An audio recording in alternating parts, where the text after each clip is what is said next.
Greetings and welcome to this 1-minute message with Nicolette, where I share easy ways hard workers like us can improve our well-being by nourishing our most important relationship, the one we have with ourselves. The focus of this 30-day self-care series is journaling for introspection, reflection, and action.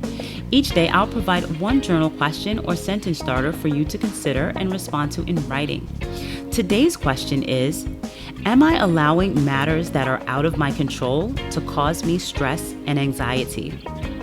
Spend some time thinking and writing about this. You may also consider starting or ending your session with a guided meditation to help you prompt or process your thoughts. I've linked to a few you can try. I'll be back tomorrow. In the meantime, be sure to subscribe to this channel to receive the next question or sentence starter in the series. Leave a comment and let me know how it goes.